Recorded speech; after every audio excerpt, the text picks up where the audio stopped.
এটি না পারলে অপশন ট্রেডিং করবেন না। দেখুন, শুনতে খারাপ লাগলেও কথাটা কিন্তু সত্যি, এবং এটিকে আপনাকে একদম পরতে মেনে চলতে হবে। আমি জানি না যে আপনি কতদিন থেকে অপশন ট্রেডিং করছেন বা ট্রেডিং করছেন, গোটা ট্রেডিংয়ের জন্যই কিন্তু এটি প্রযোজ্য।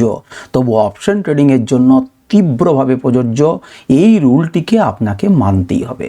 কি সেই রুলটা হচ্ছে, আপনি যদি লস কাটতে না পারেন তাহলে জীবনে অপশন ট্রেডিং করতে যাবেন না।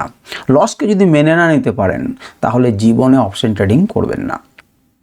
কারণ আপনার মনে হবে যে আমি 5,000 টাকার লসে এখন কাটতে পারছি না, এটা বোধহয় রিকভারি করতে পারে, অজস্র বার করতে পারে, কিন্তু নিয়ম 5,000, 2,000, 1,000, 500, 200 যা আপনার সঠিক স্টপ লস, সেই স্টপ লসে কিন্তু আপনাকে লস কাটতে শিখতেই হবে।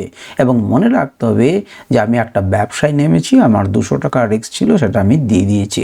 কিন্তু যদি আপনি সেই 5,000 টাকার লস না কাটতে পারেন, তাহলে অজস্র ট্রেডার যারা আমার কাছে শিখেছেন, আমি যাদের সঙ্গে কথা বলেছি, অজস্র লোকজনদের সঙ্গে একটাই নির্যাস এসেছে যে তারা কিন্তু আগে লস কাটতে পারেনি বলে একটা বিরাট লসের সম্মুখীন হয়েছেন। এই ভুলটা আপনারা কখনোই করবেন না। সামনেই 2026, এই একটা মাস নিজেকে তৈরি করুন এবং স্থির করুন জীবনে কখনো আপনি লস না কেটে আপনি যাবেন না। আপনি লস একটা ফিক্সড করুন এবং সেই লস অবশ্যই কাটতে শিখবেন। আর এটা যদি আপনি না করতে পারেন তাহলে কান ধরুন, জীবনে কখনো অপশন ট্রেডিং করতে যাবেন না। আগে নিজেকে তৈরি করুন, আগে জমি প্রস্তুত করুন, তারপর সেই মাটিতে বীজ লাগান।